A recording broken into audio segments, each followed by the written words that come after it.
स्वागत है आप सभी का Shashi sir official YouTube channel में।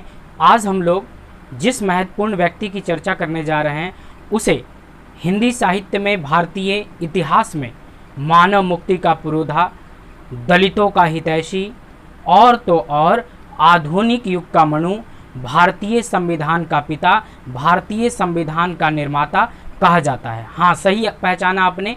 हम बात करने जा रहे हैं बाबा साहब भीमराव अंबेडकर की। वो भीमराव अंबेडकर जिन्होंने जीवन में असंख्य कष्ट सहे, असंख्य दुख सहे और जितने दुखों को सहकर पढ़ाई लिखाई से लेकर अपने जीवन के अन्य कामों को आगे बढ़ाया। शायद हम में से बहुत सारे लोग ऐसे हैं जो उतनी कठिनाइयों और उतनी परेशानियों के आगे या तो घुटने टेक देते या फिर अपने पैर पीछे कर लेते, इतना आगे तक नहीं जाते जितने आगे तक डॉक्टर भीमराव अंबेडकर पहुंच गए। क्योंकि आपको पता होना चाहिए, अपने ज़माने के सुपठित जनों में, सबसे ज़्यादा पढ़े लिखे लोगों में वो शुमार किए जाते थे। अपनी जाति और समुदाय की तो बात की दूर कीजिए, भारत के सबसे अधिक पढ़े लिखे लोगों में इनकी गिनती की जाती है। चलिए देखते हैं इनका जीवन परिचय।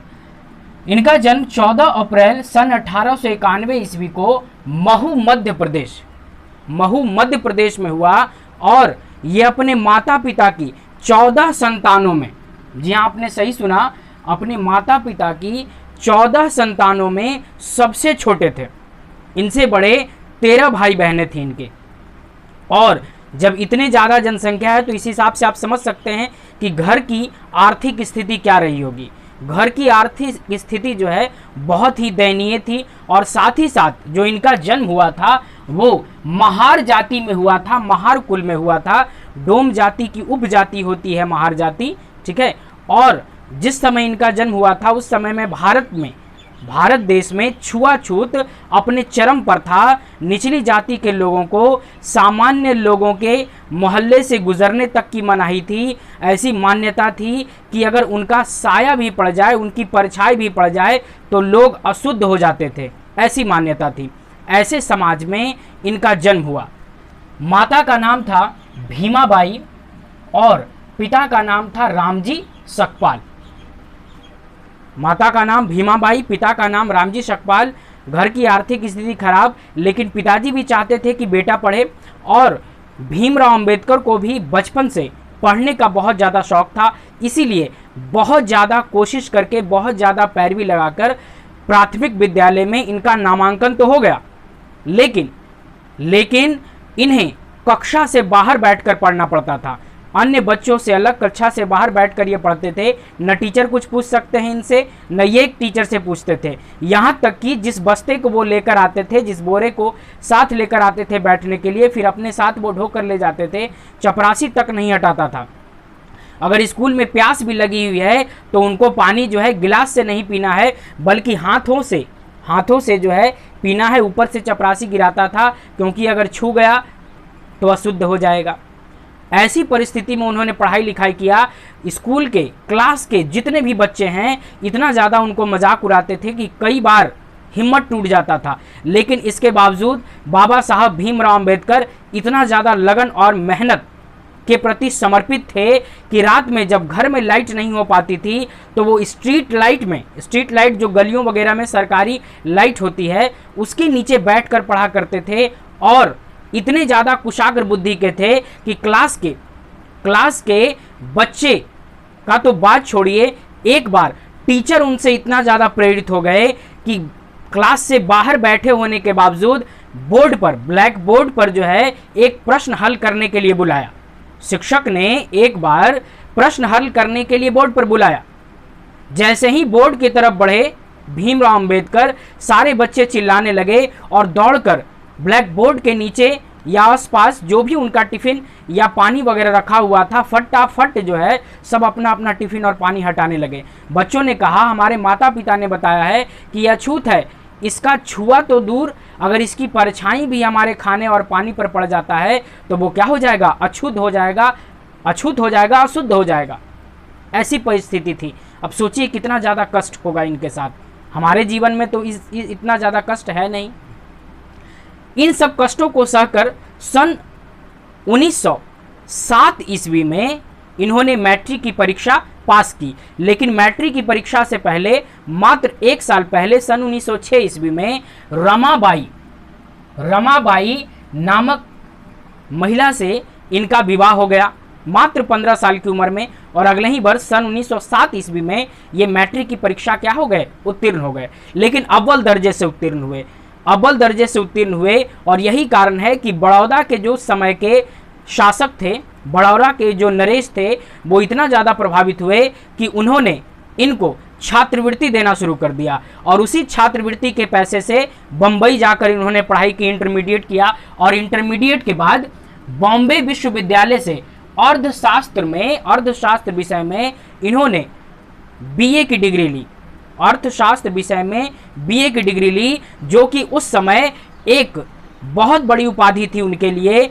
इसलिए बड़ी उपाधि थी क्योंकि निचले तबके के लोग, निचले जाति के बच्चे छोटी छोटी डिग्रियां प्राथमिक विद्यालय तक नहीं पढ़ पाते थे। वैसे समय में ये बीए तक की डिग्री ले लिए, ये एक बहुत बड़ी उपलब्धि थी।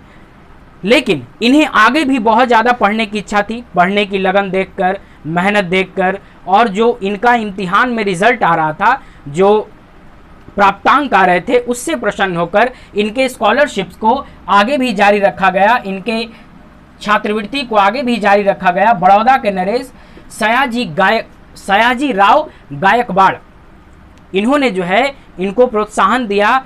और इन्हीं के प्रोत्साहन के बलबूते, इन्हीं की छात्रवृत्ति के बलबूते बाबा साहब भीमराव अंबेडकर न्यूयॉर्क गए। और उस समय के बहुत ही प्रसिद्ध यूनिवर्सिटी कोलंबिया यूनिवर्सिटी में जो है इन्होंने एमए की परीक्षा पास की। कोलंबिया यूनिवर्सिटी से इन्होंने एमए की परीक्षा पास की। लेकिन वो यहाँ भी नहीं रुके और शोध कार्य करने के लिए चले गए लंदन स्कूल ऑफ इकोनॉमिक्स से उन्होंने केवल अर्थशास्त्र नहीं बल्कि राजनीति शास्त्र दो विषयों में पीएचडी किया। और पीएचडी करने के बाद जब भारत आए तो चूंकि सयाजी गायकवाड़ के प्रोत्साहन पर गए थे, तो इनके प्रति भी इनका कुछ फर्ज था। तो उन्होंने क्या किया कि जब भारत लौट कर आए तो इन्हीं के कारण, सयाजी गायकवाड़ के कारण, बड़ौदा नरेश के सैन्य सचिव बन गए। बड़ौदा नरेश जो सयाजी गायकवाड़ हैं, उनके सैन्य सचिव बन गए। कौन? भीमराव अंबेडकर। लेकिन उतने दूर दूर से पढ़ाई करने के बावजूद, डिग्रियां हासिल करने के बावजूद, छुआछूत ने जो है इनका पीछा नहीं छोड़ा। खुद भीमराव अंबेडकर भी बताते थे कि छुआछूत की जो समस्या है वो गुलामी की समस्या से भी बहुत बड़ी है। यहां भी पीछा नहीं छोड़ा छुआछूत ने। जब ये कार्यालय में काम करते रहते थे तो जो प्यून है, जो चपरासी है, वो भी इनको फाइलें फेंक कर देता था, पानी तक पीने नहीं देता था, अपना अलग पियो, ये कंडीशन था। भले ही तुम बड़े हो गए हो, लेकिन तुम क्या हो? अछूत हो। वो मान, वो सम्मान उन्हें नहीं मिल सका। और यही कारण है कि आगे चलकर इन्होंने नौकरी क्या किया? छोड़ दिया, नौकरी से त्यागपत्र दिया। फिर आगे चलकर सन 1918 ईस्वी में बंबई के एक कॉलेज में ये प्रोफेसर के तौर पर नियुक्त हुए। उन्हें लगा शायद यहाँ मान सम्मान मिल जाएगा, लेकिन यहाँ भी इनके साथ बहुत गलत व्यवहार हुआ। यहाँ जब ये नौकरी करने लगे प्रोफेसर के तौर पर, तो जो साथी प्रोफेसर्स हैं उन्होंने पानी का बर्तन तक इनके साथ साझा करने से इनकार कर दिया। पानी का बर्तन, मान लिया जग है या ग्लास है, उससे पीने से मना कर दिया। यहाँ भी ये बहुत ज़्यादा त्रस्त हुए। और जब इतना ज़्यादा परेशानी इनको झेलना पड़ा तो आगे चलकर इन्होंने निर्णय लिया कि नहीं, जो कुछ मैं कर रहा हूँ ये सब कुछ करने से कोई फ़ायदा नहीं है, मुझे कुछ ऐसा करना पड़ेगा जिससे न केवल मेरा बल्कि मेरे पूरे समाज, मेरे पूरे कौम और मेरा जो पूरा दलित समुदाय है उसको इस भारत में क्या मिल सके? मान सम्मान मिल सके। इसी कारण सन 1920 ईस्वी में मूक नायक नामक एक साप्ताहिक पत्रिका का इन्होंने प्रकाशन किया। और इस साप्ताहिक पत्रिका में उन्होंने दलित साहित्य को बहुत ज़्यादा उभारा, दलितों की परिस्थितियों को बताया और उन पर होने वाले जुल्म इत्यादि का विरोध किया। जनता ने इसे बहुत ज़्यादा सराहा और धीरे धीरे धीरे धीरे भीमराव अंबेडकर के विचार जो हैं पूरे भारत में क्या होने लगे, फैलने लगे। और यही कारण है कि आगे चलकर इन्होंने बहिष्कारणी हितकारी सभा एक संगठन बनाया, जिसने दलितों इत्यादि के अधिकारों की रक्षा के लिए प्रयास किया। और सबसे ज़्यादा जिस कारण ये पॉपुलर हुए, सबसे ज़्यादा जिस कारण प्रसिद्ध हुए, वो है महाड़ शहर। मुंबई के पास एक छोटा शहर है महाड़, वहाँ पर इन्होंने एक तालाब है, एक जलाशय है, चवदार जलाशय।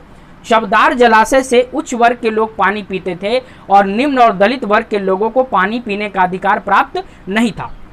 तो इन्होंने क्या किया कि इस शहर के इस जलाशय में लोगों को पानी पीने का अधिकार दिलाने के लिए 20 मार्च 1927 ईस्वी को अपने हजारों साथियों के साथ एक सत्याग्रह, एक पद यात्रा किया, जिसे महाड़ सत्याग्रह कहते हैं। भारतीय साहित्य में इसे भारतीय इतिहास में इसे महाड़ सत्याग्रह के नाम से जाना जाता है। न केवल उन्होंने पानी पिया, बल्कि इनके हजारों अनुयायियों ने भी पानी पीकर इस नियम को तोड़ा। लेकिन यहाँ पर तुरंत जैसे ही उच्च वर्ग को ये जानकारी मिली, वो लाठी डंडे लेकर वहाँ पहुँच गए। बहुत ज़्यादा मारा पीटा गया, हाथ पैर तक तोड़ दिया गया। लेकिन भीमराव अंबेडकर मानने वाले नहीं थे। एक बहुत बड़ा जन समर्थन इनको मिल चुका था, एक बहुत बड़ा इनको आधार मिल चुका था। इसीलिए इन्होंने क्या किया, आगे चलकर अपने आंदोलनों को जारी रखा। दांडी यात्रा जो कि महात्मा गांधी ने किया था, उसका भी इन्होंने विरोध किया।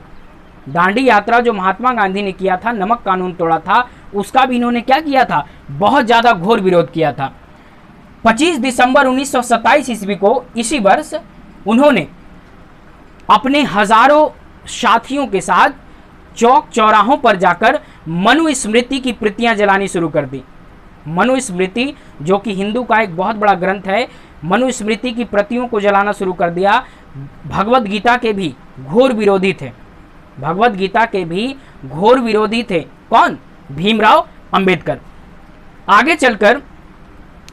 आगे चलकर जब डॉक्टर भीमराव अंबेडकर ने गोलमेज सम्मेलन में ये मांग रखी, ये प्रस्ताव रखा कि दलितों के लिए अलग चुनाव क्षेत्र बना दिया जाए, तो महात्मा गांधी इस बात के खिलाफ हो गए। अंग्रेज इसका समर्थन कर रहे थे, क्योंकि वो तो चाहते ही थे फूट डालो और राज करो। लेकिन महात्मा गांधी इस बात से सहमत नहीं हुए, क्योंकि वो जानते थे कि यदि ऐसा कुछ हो गया तो निश्चित तौर पर हमारा जो भारतीय समाज है अलग थलग पड़ जाएगा, अलग अलग वर्गों में विभाजित हो जाएगा। इसीलिए उन्होंने अनशन शुरू कर दिया, सत्याग्रह शुरू कर दिया। उस समय यरवड़ा जेल में थे बंद। कौन? महात्मा गांधी। जब महात्मा गांधी ने अपना सत्याग्रह नहीं तोड़ा, तब अंत में बेबस होकर, मजबूर होकर जाना पड़ा डॉक्टर भीमराव अंबेडकर को उनसे मिलने। दोनों के बीच सहमति बनी, और सहमति बनने पर 148, लगभग 148 सीटें जो है रिजर्व की गई दलितों के लिए। यहाँ भाई इतनी सीटों पर दलित चुनाव लड़ेंगे, रिजर्व किया गया। और तब जाकर पूना पैक्ट पर जो है हस्ताक्षर किया महात्मा गांधी ने भी और डॉक्टर भीमराव अंबेडकर ने भी। लेकिन संघर्ष यही नहीं रुका।